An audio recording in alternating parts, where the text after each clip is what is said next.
Hi guys, this is your mehndi artist. நம்ம பேஜில் ஃப்ரீயாக மெகந்தி கோர்ஸ் கண்டக்ட் பண்ணிகிட்ருக்கோங்க.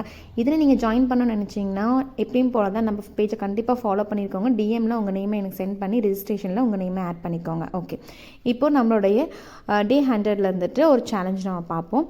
இதில் வந்து பார்த்திங்கன்னா ஃபஸ்ட்டு 4 லைன் வரைஞ்சிக்கோங்க. அதுக்கு நடுவில் திக் லைனாக மாற்றிக்கோங்க. அதுக்கடுத்து தின் லைனுக்கு கீழே ஹம்ஸ் போட்டு இந்த மாதிரி ஜிக்ஸாக் லைன் வரைஞ்சிக்கோங்க. ஒரு லைன் பெருசாகவும் ஒரு லைன் கீழே சின்னதாகவும் இருக்கணும். அந்த மாதிரி வரைஞ்சிக்கோங்க.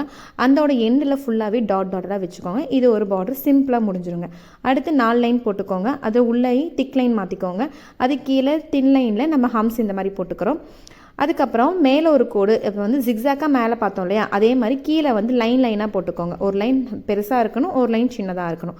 இதோட எண்டில் ஃபுல்லாகவே டாட்டாக இந்த மாதிரி வச்சுக்கோங்க. ஓகேங்களா, இப்படி வச்சிங்கன்னா இது ஒரு சிம்பிள் பார்டர் கம்ப்ளீட் ஆகிடுங்க.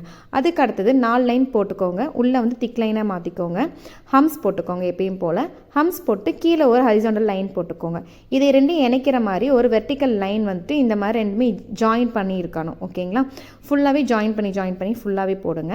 ஃபுல்லாகவே போட்டுட்டு டாட் வைக்க ஆரம்பிங்க.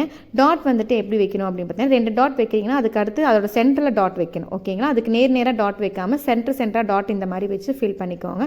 இது ஒரு சிம்பிள் பார்டர் நீட்டாக இருக்குங்க. அண்ட் தென் அது கீழே ஒரு லைன் போட்டு அது திக் லைனாக மாற்றிக்கோங்க. அது கீழே லைன் போட்டு கம்ப்ளீட் பண்ணிக்கோங்க. தேங்க்யூ.